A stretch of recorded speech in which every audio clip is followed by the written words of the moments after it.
தமிழக முதலமைச்சர் கோப்பைக்கான மாநில அளவிலான மகளிர் ஹாக்கி போட்டிகள் நெல்லையில் தொடங்கியது.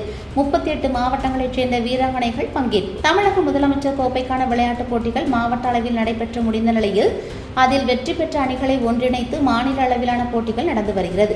நெல்லை பாளையங்கோட்டை அண்ணா விளையாட்டு அரங்கில் அமைக்கப்பட்டுள்ள செயற்கை இழையிலான ஹாக்கி மைதானத்தில் மாநில அளவிலான மகளிருக்கான ஹாக்கி போட்டிகள் தொடங்கி 7ஆம் தேதி வரை பள்ளிகளுக்கும் அதனைத் தொடர்ந்து கல்லூரிகளுக்கும் நடைபெற உள்ளது.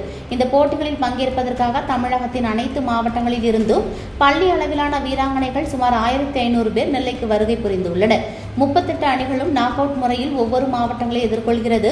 அதிக புள்ளிகள் பெறும் 4 அணிகள் தகுதி சுற்று 1, 2 ஆகிய போட்டிகளில் விளையாடி அதில் வெற்றி பெறும் அணி இறுதிப் போட்டியில் விளையாடுகிறது. தகுதி சுற்றில் தேர்வாகும் அணி வீரர்கள் அனைவருக்கும் தலா ரூபாய் 75,000 ரொக்க பரிசு வழங்கப்பட உள்ளது. இன்றைய தினம் தொடங்கிய முதல் போட்டியை தமிழக சட்டப்பேரவைத் தலைவர் அப்பாவு தொடங்கி வைத்தார். தொடர்ந்து அட்டவணைப்படி அணிகள் விளையாடி வருகிறது. வரும் 8ஆம் தேதி முதல் 12ஆம் தேதி வரை மாநில அளவிலான கல்லூரி மாணவிகளுக்கு இடையேயான ஹாக்கி போட்டிகள் நடைபெற உள்ளது என்பது குறிப்பிடத்தக்கது.